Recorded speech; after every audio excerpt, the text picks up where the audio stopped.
41절부터 45절입니다. 여호와께서 이스라엘의 조상들에게 맹세하사 주리라 하신 온 땅을 이와 같이 이스라엘에게 다 주셨으므로 그들이 그것을 차지하여 거기에 거주하였으니 여호와께서 그들의 주위에 안식을 주셨으되 그 조상들에게 맹세하신 대로 하셨으므로 그들의 모든 원수들 중에 그들과 맞선 자가 하나도 없었으니 이는 여호와께서 그들의 모든 원수들을 그들의 손에 넘겨 주셨음이니라. 여호와께서 이스라엘 족속에게 말씀하신 선한 말씀이 하나도 남음이 없이 다 응하였더라. 아멘. 도피성은 우리를 위한 하나님의 긍휼의 장소입니다. 우리는 약속의 땅에 살고 있지만 우리는 거룩한 곳에서도 죄를 지을 수밖에 없는 죄인들입니다. 환경 때문에 죄를 짓는 것이 아닙니다. 우리가 죄인이기 때문에 죄를 짓는 것입니다. 하지만 하나님은 실수로 지은 죄에 대해서는 용서의 길을 열어주시는데 그것이 바로 도피성입니다. 도피성은 누구라도 들어올 수 있습니다. 먼 곳에 있는 것도 아니고 곳곳에 표지판이 있어서 우리는 급하게 도피성에 찾아올 수 있습니다. 하나님께서 우리에게 열어주신 구원의 길이 그렇다는 것입니다. 주님은 먼 곳에 계신 분이 아니십니다. 우리에게 찾아와 주셨고 우리와 함께 계시고 우리가 주의 안에 거할 때 우리는 안전합니다. 하나님은 이 구약의 도피성을 레위인에게 맡겨 주셨는데 오늘 말씀은 이 레위인에게 대한 이야기입니다. 우리는 잘 알다시피 레위 지파는 땅을 분배받지 못했습니다. 그래서 나머지 12지파가 레위 지파를 책임져야 됐는데 하나님은 모든 지파에게 레위인을 위해 너희가 갖고 있던 너희가 받았던 성읍을 분배하라 말씀하십니다. 너희가 이스라엘 자손의 소유에서 레위인에게 너희가 성읍을 줄 때에 많이 받은 자에게서는 많이 떼어서 주고 적게 받은 자에게서는 적게 떼어 줄 것이라 각기 받은 기업을 따라서 그 성읍들을 레위인에게 줄지니라. 이것이 하나님의 공급하심의 이유이고 또 우리의 사명이기도 합니다. 하나님께서 성읍을 많이 주신 이유가 있습니다. 하나님께서 우리에게 재물을 주시고 하나님께서 우리에게 건강을 주시고 하나님께서 우리에게 사람을 보내주시고 하나님께서 우리에게 기회를 주신 것은 받는 복에서 그치는 것이 아니라 흘려보내기 위해 주신 것입니다. 적게 받은 사람이라도 예외가 될 수 없습니다. 적게 받은 사람도 똑같이 흘려보내야 합니다. 하지만 적게 받은 사람에게 많이 흘려보내라 그것은 아닙니다. 적게 받으면 적게 받은 대로 흘려보내는 것입니다. 그러나 중요한 것은 각기 받은 기업에 따라 사용하라 말씀하십니다. 그래서 제일 큰 유다 지파는 9개의 성을 나눠주었고 베냐민, 단, 이사갈, 아셀, 스불론, 르우벤, 갓 지파는 4개의 성을 레위 지파에게 주었습니다. 그리고 납달리는 3개, 그리고 에브라임과 므낫세는 각각 2개의 성을 레위 지파에게 준 것입니다. 그렇게 해서 레위인이 받은 성읍이 48개를 받은 것입니다. 근데 인구에 비례해서 보면 레위인들은 굉장히 많이 받은 것입니다. 당시 레위인들의 인구는 남자만 2만 3천 명이었는데 베냐민은 레위 지파보다 2배나 사람들이 더 많았습니다. 근데 베냐민 지파가 받은 것은 18개입니다. 스불론은 레위 지파보다 3배나 더 많았는데 받은 성은 12개입니다. 단 지파도 18개를 받았는데 사람의 수가 훨씬 적은 레위 지파가 48개를 받았다면 인구에 비해 굉장히 많은 성을 받은 것입니다. 그러면 많은 사람들이 불만을 갖지 않겠습니까? 우리가 레위 지파에게 성읍을 분배하는 것은 그건 괜찮습니다. 그건 이해할 수 있습니다. 우리의 형제니까 우리가 얼마든지 나눠줄 수 있습니다. 그런데 이들이 갖게 되는 성읍이 배보다 배꼽이 더 큰 경우 아닙니까? 우리보다 사람이 적은데 어떻게 해서 저 사람이 우리보다 더 많은 성읍을 갖도록 허용하십니까? 라는 불만이 나올 만하지 않습니까? 그죠? 48개씩이나 뭐가 필요합니까? 하나씩만 나눠주어도 충분하지 않습니까?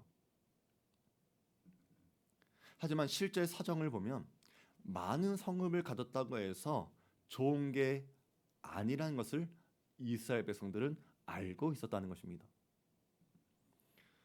왜냐하면 남자가 2만 3천 명이다 그러면 남녀의 성비를 1대1로 했을 때 레위인의 숫자는 대략 뭐 4만 6천 명 정도라고 본다면 한 성읍에 사는 사람들은 1,000명이 되지 않는 것입니다. 그러니까 이 레위 사람들은 각 성에 48개 성에 뿔뿔이 흩어져서 소수의 사람들이 살아가야 하는 것입니다. 이 사람들은 1,000명도 안 되는 사람들이 흩어져 살아가면서 각 지파 가까이에서 제사의 일을 도와야 되고 성수의 일을 해야 합니다. 이것이 적지만 사람들이 흩어져 살아가야 하는 이유입니다. 하지만 이 레위 지파가 흩어져 살아가야 하는 이유가 또 있었는데 원래 레위 지파가 흩어져 살 수밖에 없는 저주를 받은 지파이기 때문입니다. 야곱이 외삼촌 라반의 집을 떠나서 야복 강에 건넜을 때 그때 머물렀던 곳이 세겜이라고 하는 땅입니다. 원래 야곱은 고향으로 돌아가야 합니다. 베델에서 서원한 것처럼. 그리고 하나님께서 야곱에게 조상 땅 너 족속으로 돌아가라 말씀하셨는데 야곱은 가는 길에서 그냥 세겜 땅에 멈춰서 그 땅을 사고 그 땅에 머무릅니다. 세겜에서 베델까지는 30km밖에 되지 않았고 베델에서 이삭이 살던 헤브론까지는 45km밖에 남지 않았습니다. 그러면 조금만 더 가면은 베델에서 서원했던 것도 지킬 수 있고 하나님의 말씀에도 순종할 수 있는데 야곱은 그렇게 하지 않았다는 것입니다. 그러면 어떻게 되겠습니까? 하나님의 말씀 또 자신의 서원에 불순종하니까 거기에 대한 대가가 따라올 거라고 우리는 예상되어지지 않습니까? 어느 날 레아의 딸 디나가 그 땅의 친구들을 만나러 집을 나갔다가 거기서 히위 족속의 추장, 그 추장의 아들에게 겁탈당합니다. 끔찍한 일이죠. 우리 인생이 마치 이렇습니다. 하루아침에 어처구니 없는 일을 당하기도 하는데 그것이 우리의 인생입니다. 멀쩡히 군대 간 아들이 싸늘하게 주검이 돼서 돌아오기도 하고 아침에 학교 다녀오겠습니다 라고 했던 그 아이가 학교 폭력의 피해자가 되어 있고 마트에 장 보러 간 엄마가 교통사고를 당하기도 합니다. 감기 때문에 병원을 찾아갔는데 암이라는 선고를 받기도 합니다.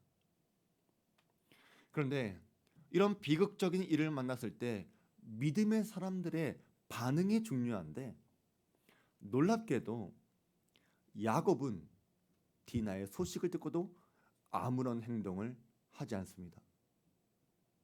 디나의 소식을 들었을 때 잠잠했고 이방인과의 결혼도 허용할 뻔했습니다. 그때 디나의 친오빠였던 시므온과 레위는 이 결혼을 받아들인 척하면서 조건을 내거는데 우리와 결혼하려면 남자들 모두가 할례를 받아야 된다라고 제시한 것입니다. 그렇게 세겜성 모든 남자들이 할례를 받고 누워 있을 때 시몬과 레위가 군대를 끌고 가 완전히 몰살시켜 버립니다. 이 소식을 들은 야곱이 이 두 아들을 저주하는 것입니다. 야곱이 시므온과 레위에게 이르되 너희가 내게 화를 끼쳐 나로 하여금 이 땅의 주민 곧 가나안 족속과 브리스 족속에게 악취를 내게 하였도다. 나는 수가 적은즉 그들이 모여 나를 치고 나를 죽이리니 그러면 나와 내 집이 멸망하리라. 야곱은 두려운 것입니다. 우리는 야곱이 그랬던 것처럼 자꾸만 원망의 대상을 잘못 잡을 때가 너무나 많습니다. 피해자를 가해자로 바꾸기도 하고 야곱의 불순종을 스스로 반성하지 못하는 대신 그로 인한 하나님의 징계를 괜히 시몬과 레위한테 돌리는 것입니다. 야곱이 이렇게 두 아들을 저주하니까 두 아들은 이렇게 대답을 합니다. 그들이 이르되 그가 우리 누이를 창녀같이 대우함이 옳으니까. 성경은 이 반문에 대한 야곱의 대답을 기록하지 않습니다. 대신 하나님은 그 다음에 야곱에게 베델로 돌아가라, 그리고 거기서 제단 쌓아라 라고 말씀하시면서 이 모든 것에 대한 배경이 야곱이 베델로 돌아가지 않았던 것, 하나님의 약속에 순종하지 않았던 것, 그것을 지적하고 있는 것입니다. 우리는 디나의 사건을 보면서 디나가 세상의 딸들을 만나러 간 것에 대해서, 또 충분히 위험한 곳에 다니는 것에 대해서 지적할 수도 있지만, 사실 이 모든 것의 원인이 디나가 아니라 야곱이었다는 것을 놓쳐서는 안 되는 것입니다. 야곱이 처음부터 하나님의 말씀에 순종했더라면, 야곱이 하나님께 서원한 것을 지켰더라면, 그러면 디나는 세상적인 문화에 빠지지 않을 수도 있는 것이고, 이런 비극이 일어나지 않을 수도 있습니다. 하지만 야곱은 이 일을 마지막까지 잊지 못했는데, 그가 죽는 임종의 순간에 야곱의 아들들을 불러놓고 그 아들들에 대해서 예언을 합니다. 그런데 그 순간까지도 시몬과 레위에 대해서는 저주에 가까운 예언을 하는 것입니다. 시몬과 레위는 형제요, 그들의 칼은 폭력의 도구로다. 이것은 아버지가 아들에게 해줄 수 있는 축복의 말은 아닌 것이죠. 그리고 이어서 이렇게 이야기합니다. 내 호나 그들의 모의에 상관하지 말지어다. 내 영광아 그들의 집회에 참여하지 말지어다. 그들이 그들의 분노대로 사람을 죽이고 그들의 혈기대로 소의 발목 힘줄을 끊었음이로다.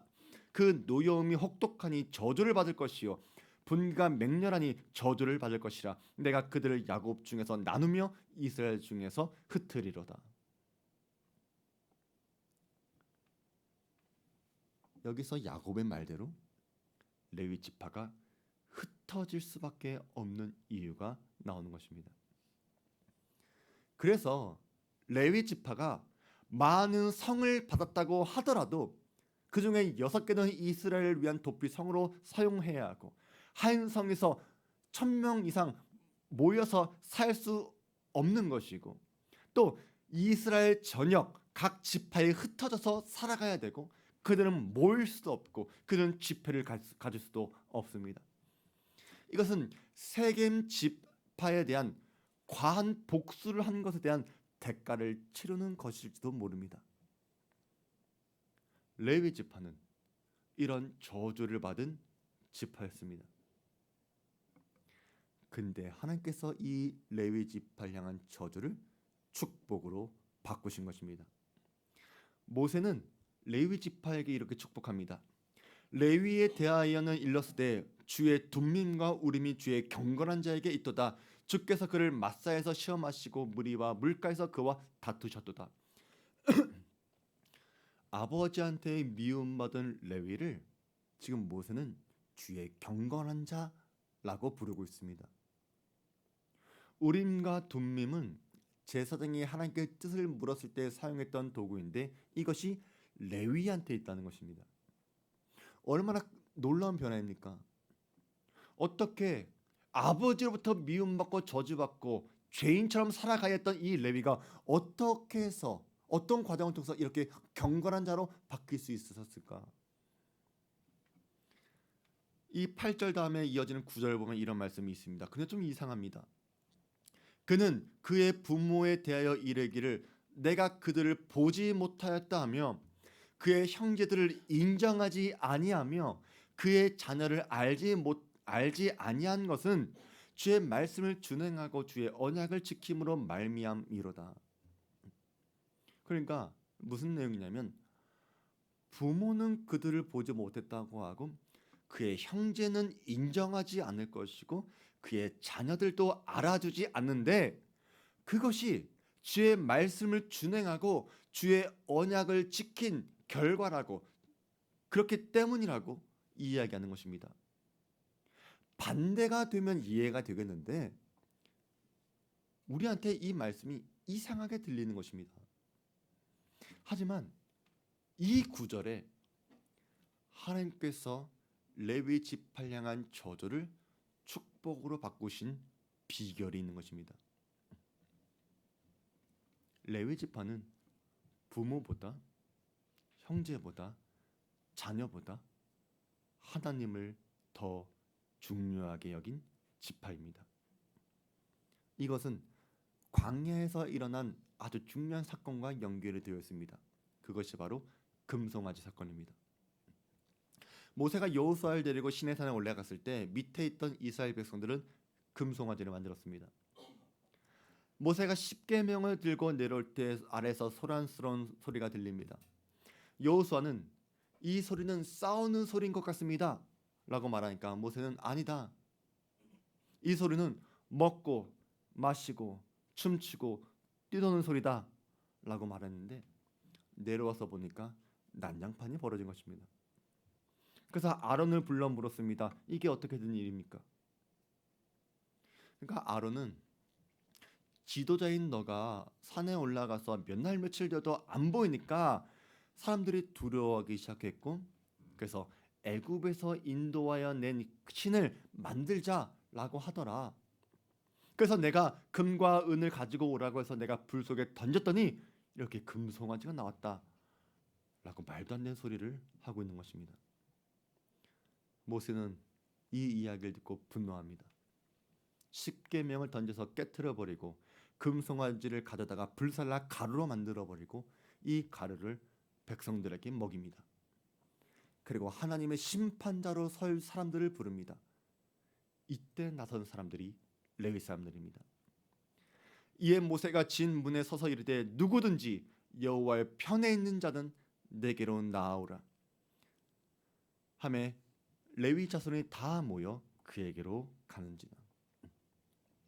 이 일 때문에 이스라엘 백성들 3,000명이 죽었는데 모세는 레위인들에게 이렇게 이야기합니다. 모세가 이르되 각 사람이 자기의 아들과 자기의 형제를 쳤으니 오늘 여호와께 헌신하게 되었느니라. 그가 오늘 너희에게 복을 내리시리라. 이 사건이 나중에 신명기에서 모세가 이야기하는 것입니다. 레위는 죄를 범한 부모와 형제와 자식보다 하나님 편에 서 있었기 때문에 하나님께서 레위에게 복을 주는 것이고 그것이 주를 경외하는 자의 모습이다라고 이야기하는 것입니다. 근데 오늘 말씀을 보니까, 오늘 본문에 있는 말씀을 보니까 야곱의 예언도 모세의 축복도 다 이루어진 것은 하나님께서 그 선한 말씀을 하나도 남김없이 응답하셨기 때문이라고 말합니다.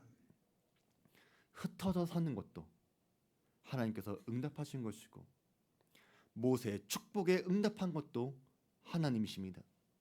그래서 저주를 받아 흩어질 수밖에 없는 레위 지파를 하나님은 그 흩어진 곳에서 하나님의 사역을 맡은 자로 사용하십니다. 이스라엘 지파들은 흩어진 레위 지파 사람들 때문에 예배를 드릴 수 있었고 흩어져 있는 도피성 때문에 그들의 생명을 구할 수 있습니다. 이 모든 것은 하나님의 은혜였고 또 오늘날 레위인으로 살아가야 하는 우리 모든 그리스도인들에게도 동일하게 주어지는 사명입니다. 우리는 모이기에 힘써야 하지만 흩어져서는 복음을 전해야 합니다. 예루살렘 교회가 스데반 집사님의 순교 이후로 박해를 받아서 유대와 사마리아 모든 땅으로 흩어졌지만 그 흩어진 사람들이 두루 다니며 복음의 말씀을 전하기 시작합니다. 그래서 흩어진 삶은 비극이 아닙니다. 슬픔도 아닙니다. 우리가 흩어진 그곳에서 하나님의 편에 서 있을 수 있다면 그것은 축복입니다. 사랑하는 성도 여러분, 모이기에 힘쓰시기 바랍니다. 두세 사람이 모여서 교회를 이루고 예배로서 하나님께 영광 돌리시길 바랍니다. 그리고 흩어져서는 예수 그리스도를 전하시는 삶을 살아가시기 바랍니다. 오늘 본문이 우리에게 전하는 메시지가 바로 이것입니다. 선한 말씀이 하나도 남김이 없이 다 응하였더라. 그렇다면 하나님께서 주의 복음을 전하는 모든 성도들과 함께 계실 것이라고 하는 그 약속 또한 반드시 다 응답받게 될 것을 믿고 살아가시길 바랍니다. 뿐만 아니라 성경의 모든 말씀들은 하나님의 약속이고 반드시 응답될 것입니다. 우리는 그 하나님의 말씀을 신뢰하는 것입니다. 세상은 변하지만 주의 약속은 변하지 않습니다. 진실로 너희에게 이르노니 천지가 없어지기 전에는 율법의 1.1획도 결코 없어지지 아니하고 다 이루리라. 풀은 마르고 꽃은 시드나 우리 하나님의 말씀은 영원히 서리라. 그러기에 우리는 때론 하나님의 말씀 앞에서 두려워해야 하고 하나님의 말씀 앞에서 소망을 찾아야 합니다. 그리고 언제나 주의 말씀이 나를 이끄는 삶을 살아가야 합니다. 두 번째로 여러분들은 하나님 편에 서 있기를 바랍니다. 레위 자손이 조상 탓하면서 한탄하는 인생으로 살아갈 수도 있었습니다. 오늘날 금수저, 음수저, 흙수저를 탓하는 수많은 사람들처럼 살아갈 수도 있습니다. 비록 우리가 야베스처럼 고통과 수고 가운데 시작되었다고 하더라도 나에게 복을 주시고 지경을 넓혀 주시는 분은 하나님이십니다. 하나님은 금수저, 은수저를 사용하는 분이 아니시라 겸손한 자를 사용하십니다. 그러나 하나님께서 세상의 미련한 것들을 택하사 지혜 있는 자들을 부끄럽게 하려 하시고 세상의 약한 것들을 택하사 강한 것들을 부끄럽게 하려 하시며 어떤 사람들은 형편이 참 좋은데 주님과 관계가 무너진 사람들이 있고 어떤 사람들은 말할 수 없는 시련 가운데 살아가고 있지만 하나님과 좋은 관계를 맺는 사람들도 있습니다. 환경이 우리를 죄를 짓게 만드는 게 아니라면 어떤 상황 속에 있어도 여러분은 하나님을 찬양할 수도 있습니다. 하나님을 의지할 수도 있고 하나님을 신뢰할 수도 있습니다. 우리가 레위 자손처럼 하나님의 편에 서 있겠다 결단하는 순간 그것이 진짜 우리의 인생을 결정하는 것입니다. 그러므로 사랑하는 성도 여러분, 하나님 편에 서 있길 바랍니다. 하나님 편에 서서 하나님께서 우리에게 복 주시는 삶으로 바꾸시길 바랍니다. 그렇게 여러분이 흩어진 그곳에서 여러분 때문에 예배가 회복되고 여러분 때문에 사람들이 안식을 얻는 그 귀한 역할을 감당하시기 바랍니다. 레위 자손이 인구에 비해 많은 성읍을 주신 이유가 바로 여기에 있다면 우리에게도 나의 능력보다 더 많은 하나님의 선물을 받기를 기대하시기 바랍니다. 그리고 하나님께 귀하게 쓰임받는 우리 모든 주안교회 성도들 되시기를 주의 이름으로 축원드립니다.